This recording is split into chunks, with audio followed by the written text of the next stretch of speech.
Welcome back to the Cabin Podcast. I'm Andrea Belke. And I'm Megan Christian. The Cabin is brought to you by the Wisconsin Counties Association and the WCA Group Health Trust. And here in the Cabin, we're really excited because the Olympics start this week. I love the Olympics. You do? I do. I watch them every time they're on. Do you? Okay. Yeah, I love the Olympics too. I'm curious, if you were to do an Olympic sport, what would it be? Beach volleyball. Oh, yeah, you're good at volleyball. Yeah, it would be summer sports for sure. Yeah. What would you do? Okay, I'm actually a shockingly fast speed walker. Oh, that's very niche and very you. I discovered it. Imagine they had Olympic juggling. Oh, yeah. Well, I mean, I don't think I would be. I don't think so. I don't know. Nick, do you know? He's shaking his head no. No, I don't know. They definitely don't. But I would watch that. Yeah. But we were kind of thinking of how can we celebrate the Olympics and give a little bit of a preview and learn what it's like. And we're like, okay, who's like a Wisconsin Olympian we can reach out to? Mm-hmm. So we found this next guest on social media, and I'm so excited. He didn't come from that far away, McFarland. Yep, not too far. So he's been to 2 Winter Games. He's a gold medalist for curling. Everyone, welcome to the Cabin, Matt Hamilton. Yay. How's it going? Hello. Super excited to be here. Yeah, because you're coming from McFarland, right? Yeah. Easy trip. Juggling is not an Olympic sport. Okay. He was shaking his head no. I think they rolled back a little on speed walking too. So I saw that, right? Yeah, they used to have like a real long distance one. I think they just have like a sprint now. Okay, but it's still in the Olympics. I believe so. Yeah. Okay. Yeah. What's the most unusual Olympic sport you think? Speed walking's probably up there because everyone when they found out that was a thing. Right. It kind of depends because lately with the summer games, they're letting the host countries pick something that has like some national meaning. The last Olympic summer games were in France, so they had breakdancing. Yes. That's not going to be back gosh. because like that was just France's thing. The U.S. is bringing watching that. Flag football. Oh my gosh. Baseball's back. Yes. Because obviously America's. Back in the 1900s, that was America's game. See, so baseball is back in the 2028, and football is going to be in 2028. And I don't know if they have that same luxury in the winter games. Yeah, I don't know of any other than curling, any obscure sports. Yeah, curling is one that I think people don't fully understand all the time. No one understands it, but since it's such a long game and there's so many games, like it ends up being the most watched because it's like always on. I like watching it. Every time I watch it, I'm like, I don't get it. It's fascinating because you don't know what's going on. I'm totally with you. That's kind of how I was the first time I saw the game. It's like, I don't know what's going on, Dad. I know. I definitely want to get into that later, but I think we should start off with just like, how's life going for you right now?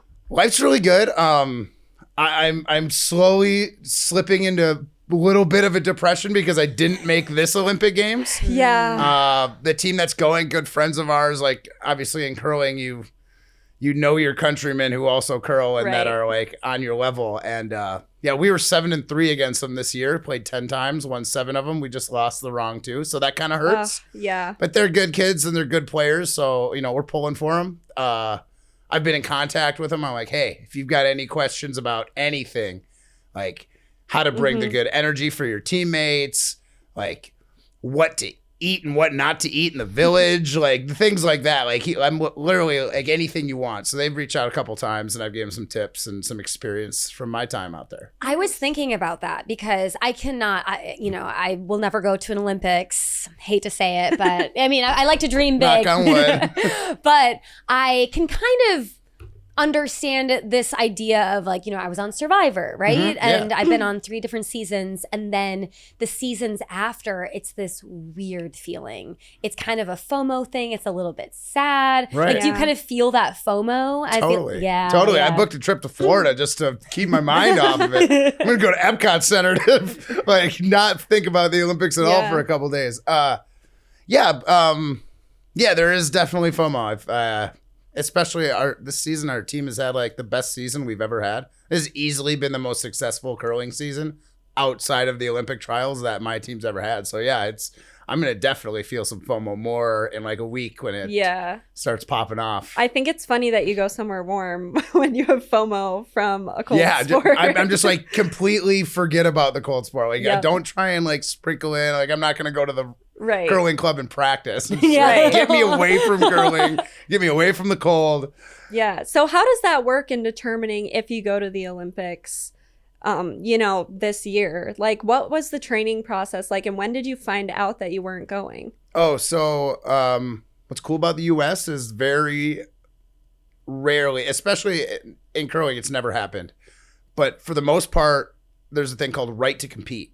And every athlete that has been training like all year within their, US skiing or something like that, they will have an opportunity to get there. Like for USA curling, we hold a tournament called the Olympic Trials, and the winner goes.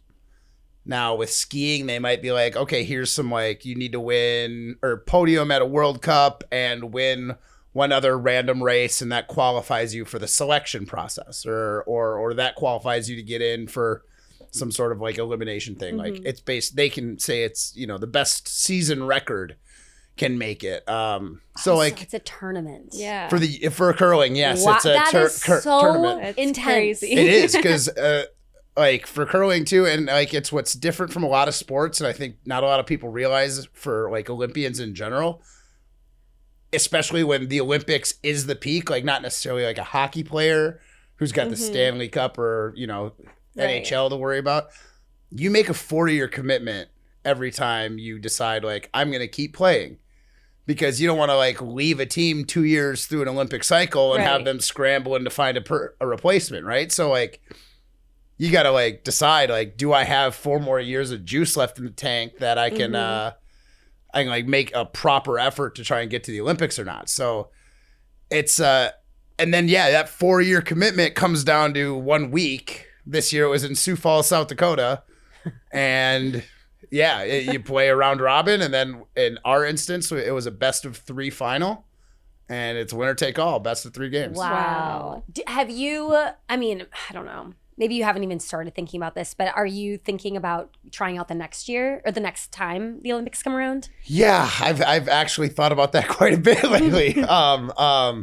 So part of me is like, especially with the season I've had, and I've kind of been like reinvigorated with like gym time and like having a lot more fun with getting in the weight room, and it's paid off sweeping actually, which we can get into that. We're later, gonna have the to. physicality of sweeping. But yeah, I feel like I've got like a little extra juice in the tank now, or more than I thought I did. I thought for 3 years of this last quad that this was it. This was going to be my last go. And this last season and the way it's gone, I'm like, I love competition too much. Yeah. I like being like at the top of my game and playing against the other best players in the world and winning and feeling like, I'm a top contender on this entire planet, which is like mind blowing to think about. But at the same time, like that's the reason you do it. That's the drive. Like it's not the money, because curling's not lucrative. It's you gotta love it, man. So yeah, I think I still love it. So we'll see what opportunities arise. Some of my teammates are backing off and retiring. Okay. So like and I've been with this team for 12 years. Yeah. So it's very weird. All the guys that I might be playing with are like 24, 25. I'm 36, almost 37. Yeah. Yeah, I was just going to say, you're my age. Exactly. When do you turn 37? 19th of February. Oh, During the Olympics. Yeah. Oh, during the Olympics. Which is honestly, when you're at the Olympics and you have a birthday, it's great. Like a lot of pomp and circumstance. Team USA really was nice. Yeah. Well, I imagine curling. I mean, are there's people that are into their 40s doing curling? Yeah, my teammate John Schuster is into his 40s. The Canadian team that is going to be at the Olympics, I think 2, maybe 3 of the 4 guys are all in their 40s. Yeah. Like there is some longevity to the in game. that sport. Because other sports, you see kind of a drop off. Yeah. Totally. At some point, there's a drop off. Like gymnastics, 21, Oh my God. 22. Yeah. But yeah, curling. The alternate for the USA team, he was kind of asked to be the alternate as like a on ice coach. He's been around for a real long time. Good player, but never broke through. And then now as the bench guy, he's like well into his 50s. Wow, that's incredible. Yeah, and he can still play, man. That's the crazy part. They won a pretty difficult tournament right before the Olympic trials with one of their guys gone and him playing the whole time. Wow. And the guy can play, and he's such a wealth of knowledge for these 25-year-olds. It's a great pickup to have a guy with all this experience about the game with them. So he probably won't see the ice, but honestly, that was his. It's good to have his brain there. Oh, it's amazing. Yeah. So for people who don't know what curling is, can you kind of give us the beginner's playbook for it? Yeah. Yes. So curling is a game played on ice. It's 150 feet from one end to the other, and there's like bullseyes on either end. The rings literally don't mean anything. Everyone's like, "What do you get more points for the close, like being right in the middle?" It's like, no, the rings are literally there. So when there's two rocks on opposite sides of this 12-foot circle, you can see which one's closer, right? Because if they're only 5 feet from the middle and it's right in between, if it was just one giant circle, it'd be very hard to tell who's closer. Knowing who's closer can really help with the strategy of the game, which is why curling's the best. When you throw a rock, they curl or curve. That's why it's called curling. And when you throw rocks like that and when they curve, you can kind of like set things up for second shots and third shots. You can leave one short and then you can curl one around it, right? And that's kind of like how the strategy gets started.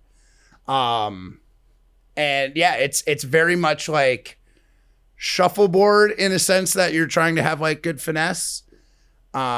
Chess in the sense that you're definitely thinking a couple shots ahead. Like you're trying to set something up with, 3 shots prior than that shot you're thinking of. Yep.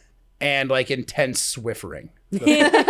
Right? Like, yeah, like you've got the dirtiest house in the world and you got this broom and you've got to like really scrub that grime off. Like that is the combination that I would think best encapsulates curling. Okay. Now, do they do both? The throwing? Oh yeah, everyone rotates. There's 8 rocks per team and everybody throws 2. So you got to be good at both, the Swiffering and the throwing. Yeah. Okay. Exactly. I'm more of a Swiffering guy than throwing guy because of where I throw. I throw lead rocks, so I start off the end where a lot of precision to it because there is some other like finesse rules, which is really kind of like inside baseball. We don't need to get into it.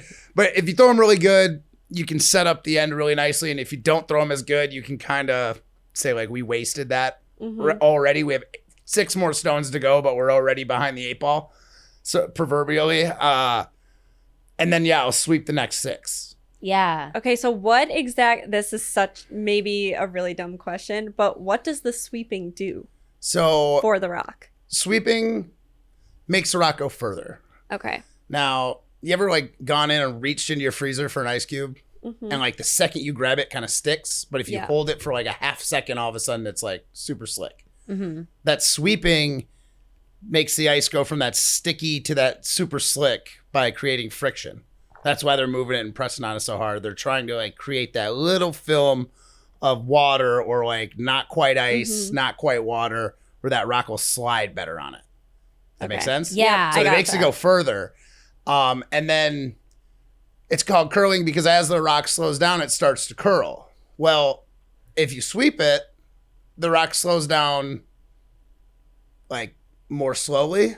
So the curl like is delayed. So if I'm trying to come around one and it's not like right on the perfect line, we can sweep it and kind of extend when it starts to really break. I gotcha. It's so precise. It is. It's so interesting. Yeah. There's so much nuance to it too. Like the ice conditions, like I could throw one side, like on the left side and then know like we haven't played on the right side. So I need to tell the guy like, you need to throw that like 10 feet harder than you just did because this side's it was sitting for a little bit. And like, knowing that, like we have stopwatches on our hip that we're like timing rocks, we're timing the opponent's rocks, so we have an idea of how fast it is all the time. Like, it is kind of like a mix of a lot of sports. Yeah, then throw some like big nerd energy out there, and then you got curling. Like, I should have added that part too. Like, I don't care how cool a curler you think you are. You have a little nerd in you if you are playing at the top level. Yeah, I love it. Something that people love about you is your personality. I mean, I Yeah. feel like you bring that personality to the ice. And is your nickname the Hammer? So that's funny. That's funny you say that. Hamilton. So I've gotten hammer in various facets of my life, like when I played soccer in high school, and yes, kind of. It's a curling term. Okay. So obviously, if each team has 8, one team has to throw first, and that means the other team gets to throw last. Mm-hmm. That last rock, it's like. That's called the hammer. Okay. Oh, okay. And then if you score with the hammer, the other team gets the hammer. Gotcha. So like it's a little bit of a curling term. I'll get it every once in a while. Hammy is pretty common. Yeah. And then, like most guys my age growing up, like everyone just called their buddy by their last name. Yeah. So Hamilton is pretty much Yeah. like my name. Yeah. That's funny actually, because people used to call me Hammer because my initials are MC. So it was MC. I dig that. Okay. See, there's layers to that. Mine's just like hammer. Like that's pretty on the nose. You got a nice little MC hammer. Yeah. I know. Well, I think it's cool because I watched some of the clips of you, and you bring your personality there, and then you also have gotten to do curling with your sister. So this has kind of been a family affair for you. So can you take us back to how you first got into it? Yeah. So it was a cold winter in 2003. And Pops actually he just joined the league for the same reason you join a bowling league in the winter. Like, I need something to look forward to each week to get through Wisconsin. Right? So he brought me down and I watched a curling game, and Dad's team got dusted. Like I'm looking at the scoreboard and I don't really know how the score works, and it looks like one team is really beating the snot out of the other, and I see that my dad's not throwing that color. And all of a sudden he told me it'd be like a 2-hour game. And I'm there like doing homework and watching and just hanging out behind the glass in the warm room. And he gets off the ice in like an hour. I'm like, what the heck? You said it was like a 2-hour game. He's like, that's the best part about curling. I'm like, what? He's like, if you see the writing on the wall and you don't think you can come back, or if you're beating a team really bad and they don't think they can come back, you can just quit. You can just be like, let's go have a beer, guys. Like, this is already over. We don't need to continue this death march. Like, let's just call her quits. And I was like, Dad, curling is lame. Like from the bottom of my heart, I'm like, Dad, curling's lame. But I'm like a 12-year-old angsty preteen listening to punk rock, thinking I'm hard as nails when I'm not. And so the next year, our mutual friend, Andrew Gilbertson. Yep, Stevens Point grad. McFarland alum. His uncle was a national champion, and he was the guy who does the ice in Madison. Doesn't drive the Zamboni, but he's essentially the Zamboni driver, right? And he's won a national championship before. And Andrew comes up to me and goes, hey man, you want to try curling with me and my uncle? He's a national champion. And the first thing I said was like, oh yeah, curling's cool, dude. So I just needed a peer to come after me. It was like, Dad, you're lame, but if my friend does it, pretty cool. You're still lame though. So yeah, that's when I got into it. And I just remember one game will always stick out in my head. Like felt like we were getting our butts kicked. Score wasn't saying that, but it felt like they were making shots and we were missing and keeping it close. It came down to the last shot, and Gilby's uncle, Andrew's uncle, Mike, he comes out and is like, okay, this is what's going to happen. Like, I'm going to throw like this. We're going to sweep really late and it's going to curl more, and we're going to draw the button and win the game. And I was like, okay, I love that plan. Like, now let's execute it. And exactly how he called it, how it went down, made the shot, won the game. We walk off the ice and I go up to Uncle Mike and I'm like, Mike, we got outplayed there. He's like, yes, we certainly did. I'm like, we still got the win. Like, can you explain how that happened? He goes, Matt, curling's a great game because it's not about making all your shots all the time. It's about making the right shots at the right time. And my brain exploded. I was like, oh my God, you just have to be clutch.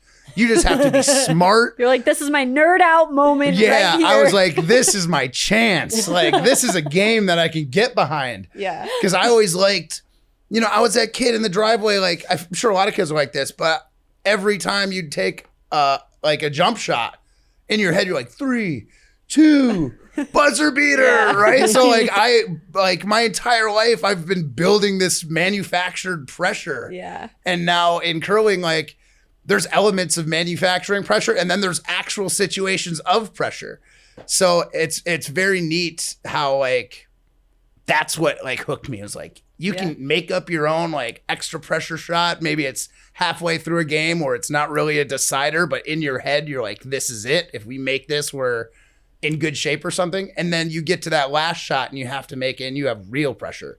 Yeah. So I think that part of that, and then the idea of just being clutch and making the right ones, like obviously you want to make them all, but like in the grand scheme of things, if you make the right 3 or 4, like you can beat a team that outplays you. Wow. Yeah. I mean, it really does remind me of shuffleboard and how, I mean, I get totally. nervous just playing shuffleboard. I can't even imagine the nerves of an Olympic curler.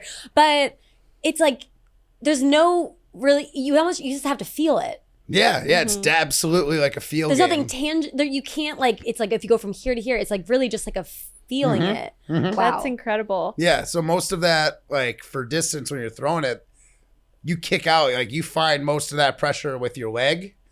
And as you're sliding out, you know, you might be using the wind on your face. You might be using how it sounds or how it feels under your slider to get an idea of how close you are for the speed that you want.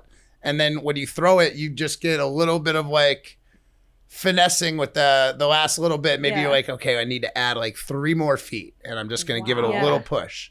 Yeah. So when did you realize then that the Olympics was kind of in the picture for you? Because you started off, you literally went there as a joke, like watching your dad. Then you're like, wow, this is really cool. I'm going to get into this.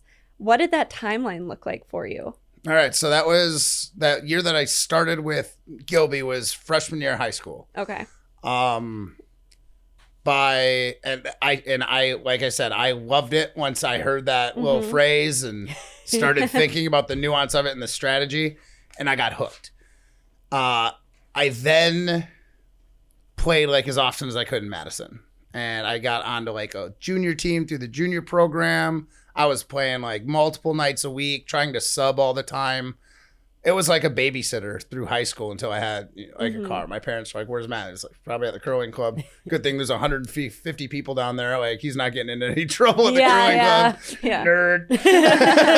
Nerd. So my senior year of high school, a men's team asked me if I wanted to play on their team. So some 35-year-old guys were like, "Hey, 17-year-old, you're really into this. You're gotten really good in a short period of time, 3 years. Like, how about you play on our men's team?" And we made it to the national championship. I still hadn't even made a junior national championship yet, but I made it to the men's nationals in 2007. And we did okay. It wasn't great, but we went there. But I got noticed by the defending U.S. junior team. And I talked to them a little bit. I spent some time with one of the guys that summer up in Duluth. I'd go visit him, and he was like, "You should play for our team." I was like, "Yeah, that sounds great." Then next year we won the world championships, junior world, 21 and under. Wow. And we still had another year. Juniors left, but the first thought that went through my mind was, these are my peers now. In 10 years, when we're like Olympic age, who's to say I can't beat them in 10 years? Like if I keep working at it. So that's when I was like, this is something I want to do. The next year I moved to Duluth, or wanted to move to Duluth, and Dad was like, "Matt, you kind of struggled with MATC or Madison College that first year playing juniors." He's like, "Now you want to move to Duluth." And I'm like, "Yeah, do you think I should like stick with school?" He's like, "Matt, school's always going to take your money. You can get a degree when you're 19 or 20, the age I was at, or when you're 50 and older. Right? They're always going to take your money. They're not going to turn you down. You only have your youth for so long." So he's like, "Go to Duluth. If you need help, let us know. If you need money, let us know. Like, but get a job." So yeah, I moved to Duluth. We ended up getting bronze that next year at the Junior Worlds. And then I was just like, I'm in. I'm just going to try and bounce around teams, play for different, like just try and build experience. And hopefully I can find myself in a situation where I can at least compete for the Olympics. The Cabin is brought to you by the Wisconsin Counties Association, and this week we are featuring Brown County. Brown County is home to Green Bay and legendary Lambeau Field, which is a great place to start when you're visiting the county. You can tour Lambeau, walk through the Packers Hall of Fame, grab a drink at Titletown Brewing, and enjoy plenty of great restaurants in Green Bay. If you want to walk around, hop on the Fox River State Trail, a paved path that runs for miles through Green Bay and gives you nice views of downtown, parks, and the river. If you have kids, you gotta go to Bay Beach Amusement Park, classic rides and roller coasters, and it is very affordable. For history lovers, you can spend an afternoon at Heritage Hill State Historical Park, where costumed interpreters bring Wisconsin's past to life. There's also the National Railroad Museum with full-size locomotives and interactive exhibits. While in Brown County, also check out De Pere, Ashwaubenon, Howard, Bellevue, and more. In an episode we did with Corey from Cheesehead TV, it gives really great Green Bay rec, so check that out to plan your visit. For more, go to wicounties.org. The Cabin is also brought to you by the WCA Group Health Trust. Serving local governments and school districts, the WCA Group Health Trust partners closely with members to fulfill their employee health benefit obligations in a fiscally responsible manner. Learn more at wcaght.org. So then you try out for the Olympic team.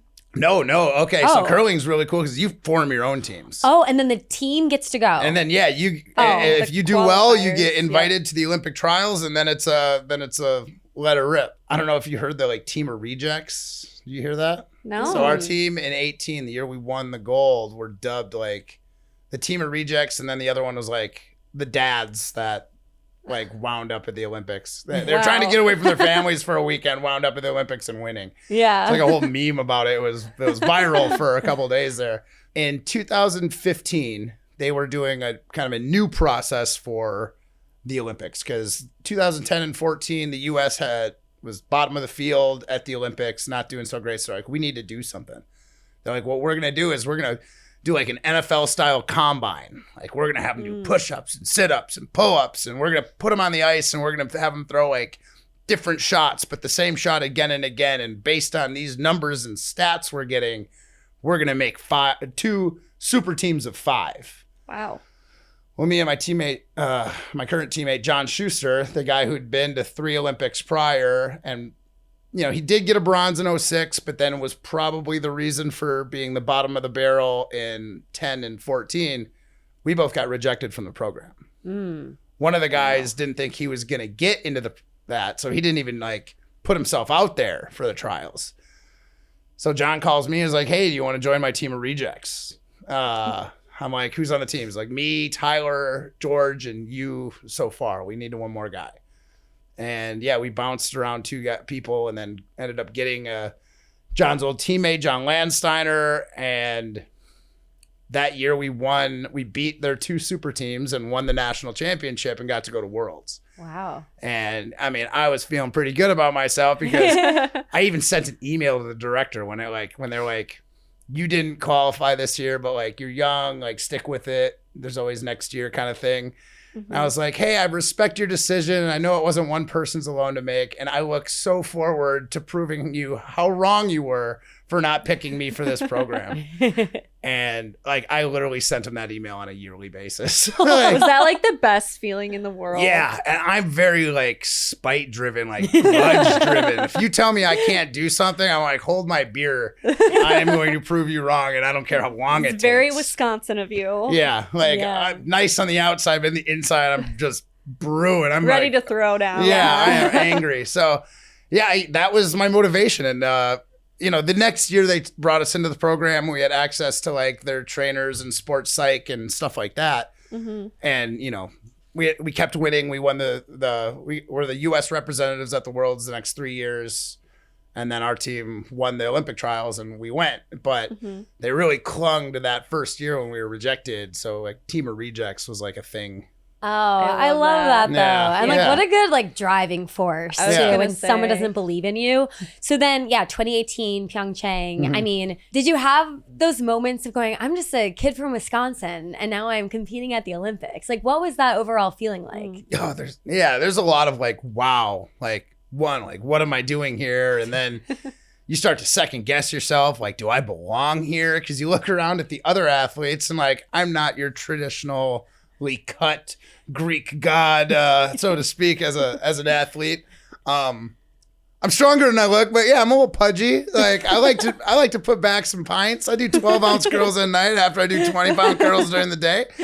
So like, yeah, you look around, you see all these like other athletes, and I mean, even at that first Olympics, I was 28. You look around, I'm still like in the upper third of old dudes at the Olympics. So yeah, there's definitely a little bit of imposter syndrome. Imposter syndrome. That's what I was looking for. Yeah, there's it. You can feel it, but at the same time, you just got to remember, like, I earned my way here.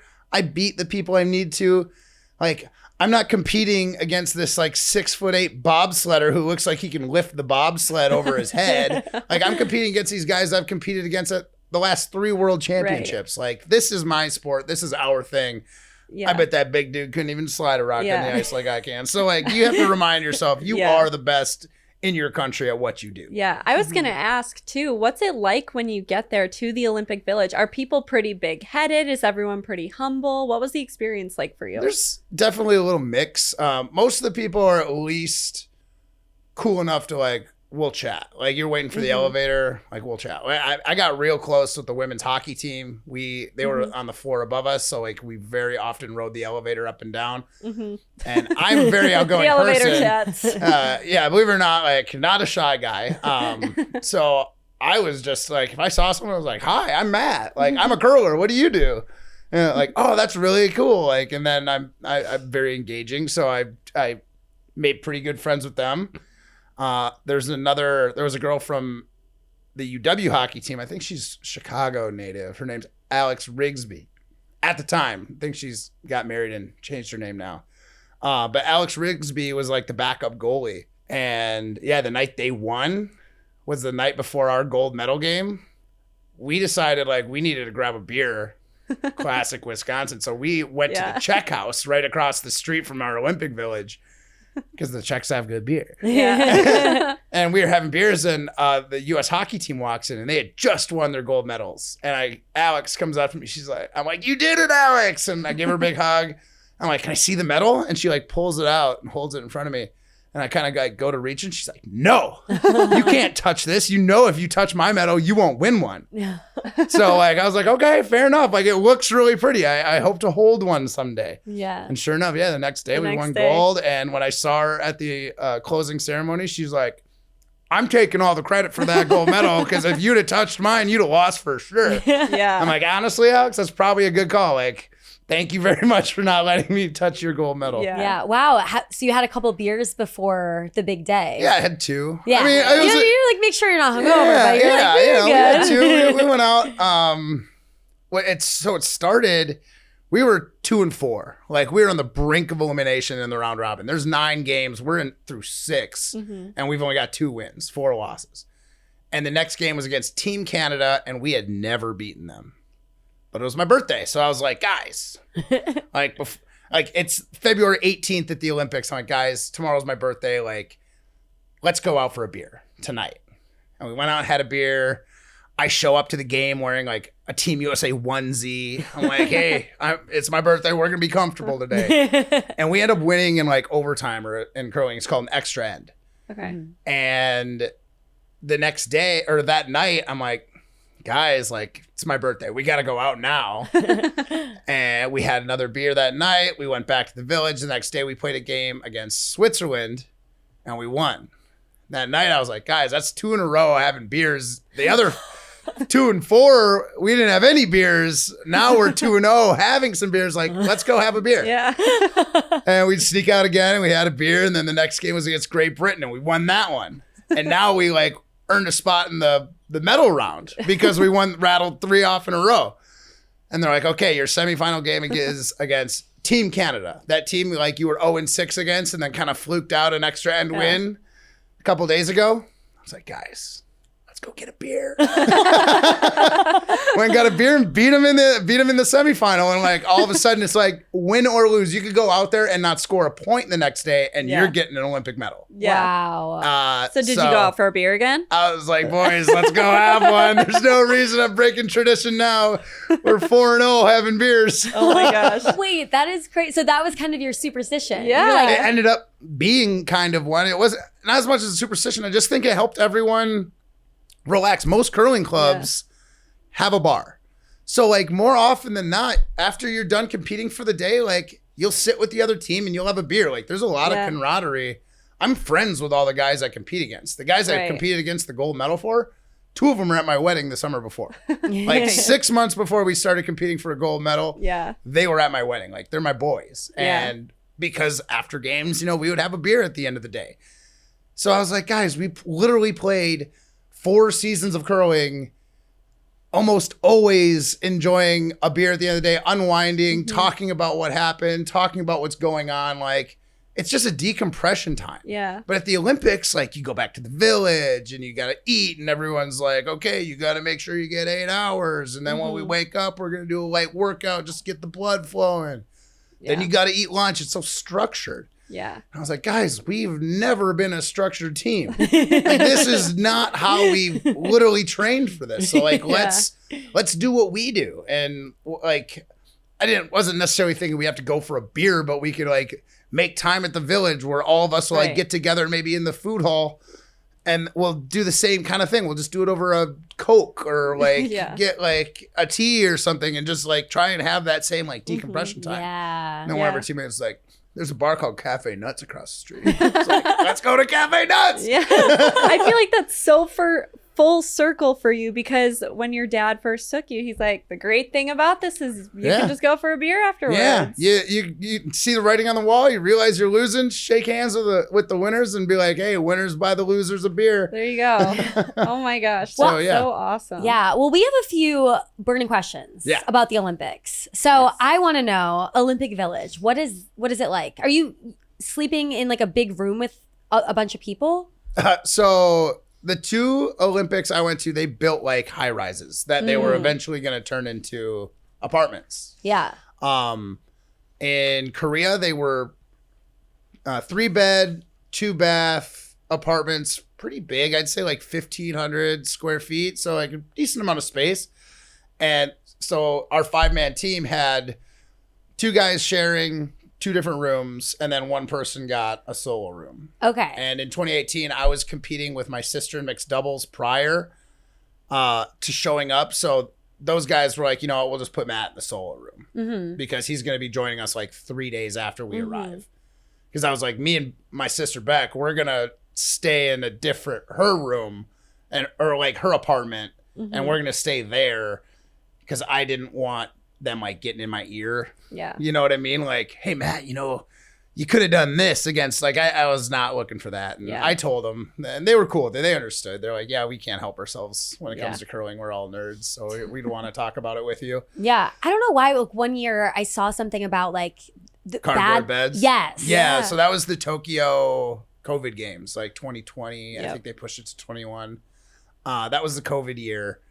And yeah, their beds were garbage. The Korean one that in 18 when we won, the beds were fine. They weren't cardboard. Like, we all thought it'd be funny if we like dove onto them once to see if they collapsed like they did in Tokyo. And they held up just fine. And then actually in China, they were like hospital beds. I had like a controller. I could lean up and back. Oh, and, it was actually a really nice bed in China. Yeah. So yeah, they're not always like terrible. The 2 Olympics I went to, I thought the beds were good enough for I still sleeping. can't believe that about the cardboard beds. You have like superhumans of the world sleeping on cardboard. That's insane. So Tokyo's whole thing was all like recycle, like their metals were recycled like electronics, because like gold is a great conductor. A lot of wiring has gold. They apparently were like stripping wire and smelting it down for gold metal. So like the whole, I get why their beds were, they probably weren't cardboard, but they were a recycled material. Like that was their whole thing. Yep. So yeah, it's just not surprising, when We recycle the bed to make you a bed. Like, why'd you just give me the old bed? Well, speaking of metal, next burning question, where do you keep your medal? So the Olympic trope is you keep it in your sock and underwear drawer because go. no one's gonna steal your socks and underwear. Which is They a good might point. now. Yeah. They even keep it like in a sock. Like you're supposed to like have like a tube sock that you just drop Yeah. your medal into and throw it in your sock drawer. I've got like a weird little like pouch for it. They give you like in Pyeongchang, they give us this really beautiful like wood case for it. Oh, nice. But I take it around for like events, or I'll do like things at the curling club. Like just this last week, they host an event for it's called the 5 and Under, and it's for players with less than 5 years experience. But typically when you have less than 5 years experience, you don't get to play those like back end positions. Sure. Like it's called third and skip. Those positions are reserved for people with more experience typically. So this 5 and Under, it gives everybody an opportunity to kind of play whatever they want. And it's a great event. And I like seeing how passionate about curling some of these people are. So I'll go down there with the medal and glad hand, take pictures. I'm like, hey, maybe one day. Yeah. Yeah, right? Like, yeah. Just don't have too many beers and lose it or something. no. I mean, the worst thing I ever did with is I had too many beers and I started using it for a coaster the rest of them. Oh my God. I sat on the table and set my beer on it. People What are probably was- like, this guy. Yeah. What, if you remember, was there a sentence or a thought when you won the gold medal? What popped into your head first? Honestly, like nothing's going through there. There's so much adrenaline and endorphins. Like you're so happy because so much time goes into it. Like I'm not even looking back and just like, oh wow, this 4-year quad was a grind. I was like, man, all the way back to when Mike told me that it's not about making all your shots, it's about making the right ones. Like that's where it started. And like literally almost everything goes through your mind. Like it's like your life flashes before your eyes, but you're not going to die. Yeah. You're just about to achieve the one thing you've been dreaming about for as long as forever. Yeah, like I also was like, don't cry during the national anthem. Yeah, like I wiped one tear. There was one little, it's like, okay, we gotta get that. But you're not really thinking about much of anything. It's you're trying to live in the moment, soak it all in. Like at least for me, severe ADD, so I don't really like think too much anyway. I just let it rip. So I nothing like popped into my head other than like just the overwhelming feeling of accomplishment. Sure. Yeah. Do you have any words of advice for someone who has a dream like yours and really is passionate about curling, but maybe is just in the beginning stages of it? I think like really all sport this would apply to, it's like sports are unforgiving, unrelenting, and extremely humbling. Like there is way more low moments than there is high moments. So you need to be mentally resilient and be able to like handle those moments and then bounce back at your next event, the next shot, the next game, whatever it may be. That low moment might be like knowing that if you play your best and go out there, like you're gonna get your high moment too.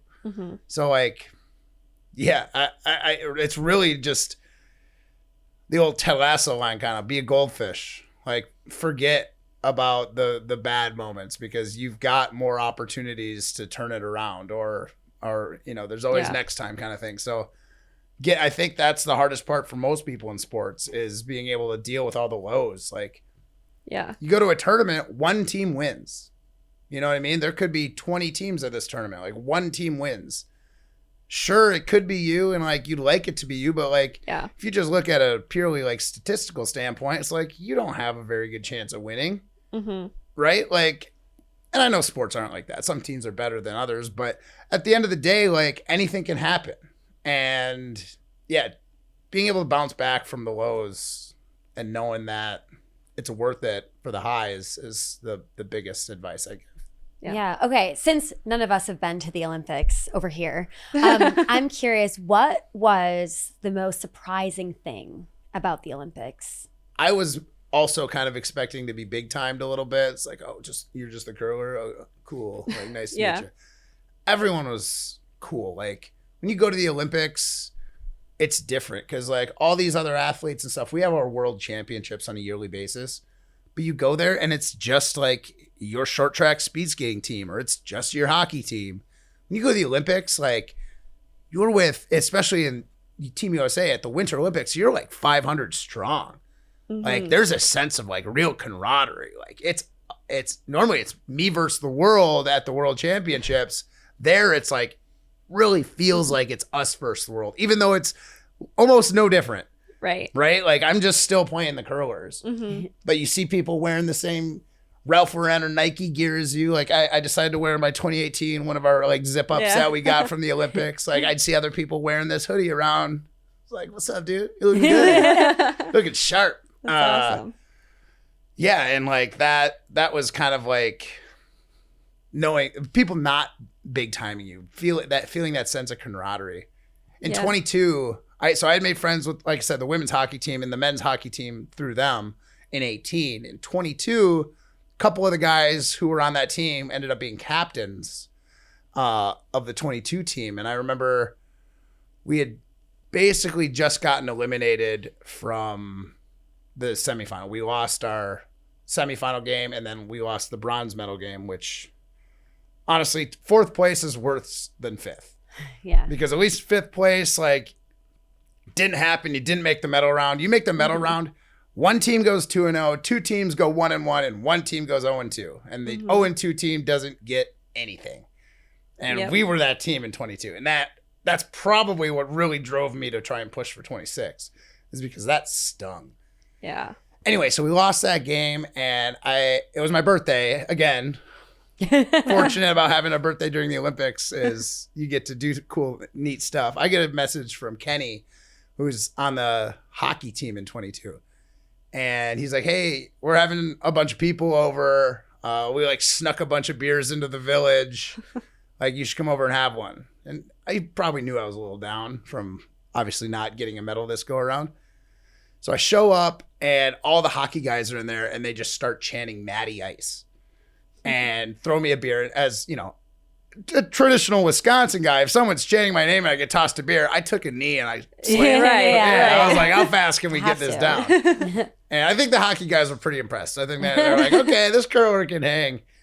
And then Kenny walks out with a hockey stick that the entire team had signed. And they're like, we wanted to give this to you for your birthday. Oh. And I was like, that is just the coolest thing. Like, I didn't ask for it. He just thought to do it. And like the fact that he like learned it was my birthday and then organized it all. And then, we hung out this place and had like a rager. Like there was other countries showing up. There's this, and I had the hair at the time. There's this big Swede walks in. He's the goalie for the Swedish team.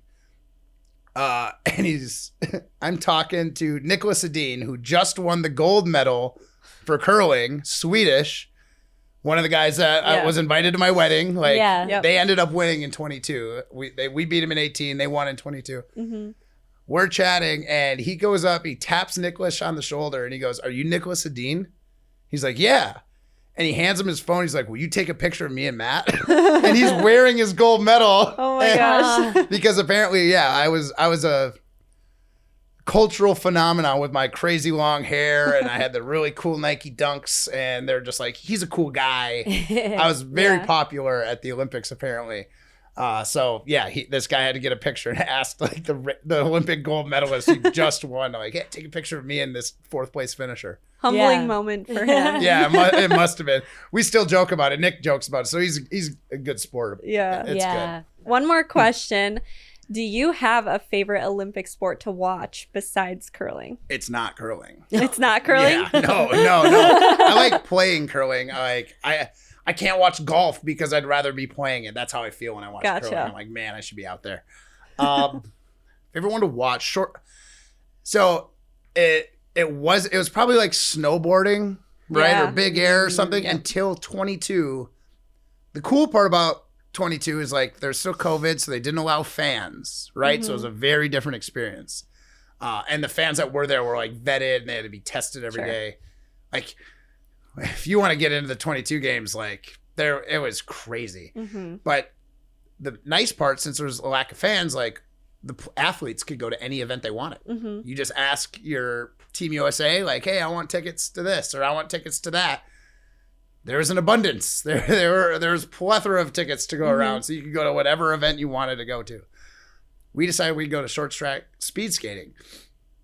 And we all had some cash in our pockets, like some singles, and we just started like betting between us. Like we had no idea who the people were, no clue who the favorites were. We were just like, oh yeah, like number 47, I'll take him.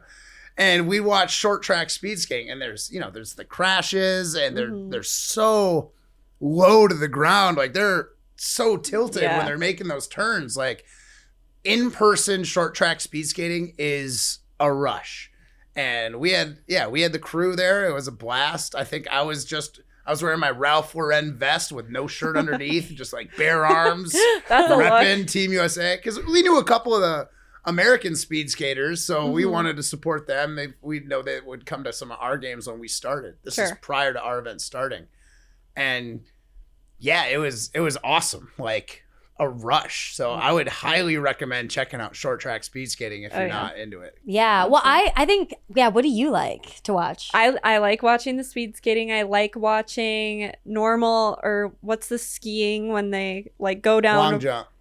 Yeah. Where they just like Just soar. yeet. Yeah. I love watching that. I'm excited. We have the speed skater from Kewaskum, Wisconsin, Jordan Stoles. Yeah. Yeah. He's like a stud right now. Like, he's probably a favorite to get on the podium. He's only 21. Mhm. Yeah. It's crazy. And my family, my dad knows his dad so well. Oh, They're that's like cool. really good friends. Yeah. So I'm really excited to watch him and watch the skaters. Nick, do you have a favorite Olympic sport?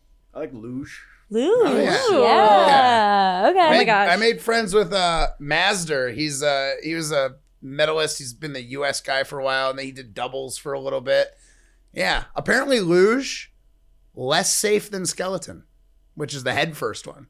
Oh. Yeah, I was like, explain that to me. He's like, well, your center of mass is above Yeah. your waist, right? So when you're going down feet first, if you get off that sled, your center of mass is going to want to lead. So that's when you spin. And when you're spinning is when like there's a lot of danger. If you fall off the sled head first, you just stay head first. Yeah. He was like, if you come out to Lake Placid, which is where one of their training sites is there in Park City, those are the two like big tracks in the U.S. He's like, if you come out to Lake Placid, you could spend 2 years before you can go from the top of the track for luge. I could get you to the top of the track in skeleton in like an hour. Wow. Yeah. Versus 2 years. Oh my Yeah, gosh. I had no idea, but that's what they told me when we were on a little golf That's trip. crazy. What do you mean by top of the track? Oh, so there's like halfway points for like beginners and like lower spots where you could start on the track to get a feel You for have to it. be at a certain. But yeah, at a certain level, like you got to be ready to go 60 miles an hour head first down a ice tube. Yeah. Yeah. I just saw a video of Charlie Barron's trying luge, and it was probably one of the funniest things I've gosh. seen. Yeah, luge is a terrifying one. For Wow. sure. Well, I'm excited. I mean, the Winter Games start February 6th. So you might be in like a tropical destination. Are you going to be? Not that tropical. Yeah. Tampa, Florida. Then we're going to Orlando for Epcot. Yeah. So not that tropical, but But there's a bunch of Wisconsinites competing. So I think a lot of people are really excited to cheer them on. I'm curious. My last question is, I found it really interesting when you were talking about imposter syndrome at the Olympics, showing that at any level, even elite sports, you're always going to feel that way. So what's your advice to beat imposter syndrome? well, I mean, like kind of what I did there was I was looking around and like, yeah, you'd see the bobsledders and these giant hockey players, at least the defensemen. And you were like, I'm just like, I'm not competing against these guys. Like I've played all the guys I'm going to be playing on the curling sheet. Like maybe that's something that's not common knowledge. Like we play world championships every year. Every sport does. So like sometimes people romanticize the Olympics a little bit. It's like all these countries have had their athletes in this little bubble, and then every 4 years they're like, unleash the Kraken. Like let them all like then they duke it out and they see him for the first time. It's like, no, a lot of these people have relationships. It's like I know when I'm playing like so and so from curling, like one of his shots is worse than the other, and I can like try and play to that weakness, right? Yeah. And he might know my weakness, which there's none, but he might think he does. So like, yeah, it's you just realizing that it's like this is the same game that you played in middle of nowhere Canada, and where you play here in McFarland on Wednesday nights. Like the rink is the same length, the houses are the same size, the rocks are the same weight. Just it's a mental battle, but like reminding yourself. That scene from Hoosiers is something that was sent to me in 2018 by a friend. And if you haven't seen the movie, this small town basketball team gets to play in the big championship game, and they go into this arena, and it's like huge, and they're only used to playing like their gym. And the coach has them measure to the free throw line and measure to the rim. And it's like, hey, guess what? It's a 15-foot free throw line and a 10-foot rim. No different from your gym. Yep. You know, we're just in a different barn. And kind of the same thing applies in curling. It's the same. Yeah. I love Unlike it. hockey this year, like their rink is super tiny and like, yeah, it's a different animal. Like they didn't build an Olympic rink, and the rink they built is even smaller than the NHL rink. So oh my gosh. yeah, it's a gong show for hockey right now. We'll see how that goes. It's going to be entertaining hockey. It's going to be even a smaller rink than normal. So it's going to be fast paced, a lot of hits. Wow. I think hockey this year is going to be entertaining. Oh my gosh. Well, I'm Matt, excited you for now it. work for ESPN, right? Yeah. Yeah. So how can people follow along and tune in? So our show's called Jim, Matt, and Molly. We're 4 to 6 weekdays here in Madison, 100.5 ESPN Madison. The radio voice. Yeah, exactly. But we podcast on Spotify, Apple, and that's called Jim, Matt, and Molly. And then we've got a ESPN Wisconsin app. So if you really are into listening to like the different shows on ESPN Wisconsin, you can hop onto that app. And if you're like, hey, you know what? I don't like that Matt Hamilton, the Madison guy. I'm going to listen to the Milwaukee 4 to 6. Like you have that luxury. Or if you're in Milwaukee and you want to listen to the Madison Matt Hamilton talk about the Packers, Badgers, Brewers, and Bucks, like we're here for that too. So Awesome. yeah, Wisconsin, ESPN Wisconsin app, Spotify, Apple, Jim, Matt, and Molly's the name of the show. And if you're local, 100.5. Yeah. Awesome. And where can people find you? Oh, at Hamscurl on Instagram. Awesome. My drinking alter ego is Matt Jamilton. That's my Twitter handle. And I am not on TikTok because I am old. It's never too late. Yeah, it's All too right. late for me. I moved past TikTok. No TikTok for me. Well, Matt, thank you so much for coming in. You're a hoot and a holler. I wish you could come back all the time. Yeah. Yeah, let me know. Yeah, Let me know. you're amazing. Summer games roll around. We can pretend like we just brought an Olympian in. All right, cabin listeners. Well, that's all we have for you today. Hope you enjoyed this conversation with Matt Hamilton as much as we did. Go watch the Winter Olympics, cheer on Team USA, and we'll see you next time. Bye. Represent your love for exploring Wisconsin everywhere you go. Shop Discover Wisconsin is loaded with apparel, drinkware, accessories, and gifts inspired by your favorite places and adventures. Whether you're stocking up for yourself or grabbing something for a friend, there's always something new to discover. Start shopping at shopdiscoverwisconsin.com and use code CABIN15 for 15% off your entire order. Today's episode of The Cabin was hosted by Andrea Belke and Megan Christian and produced by Andrea Belke. Audio engineering and video teasers by Nick Cardarella and Megan Christian, with social media by Megan Christian. Production support by Gavin McLean. The Cabin is a production brought to you by Discover MediaWorks. To learn more, head to discovermediaworks.com and don't forget to leave a review.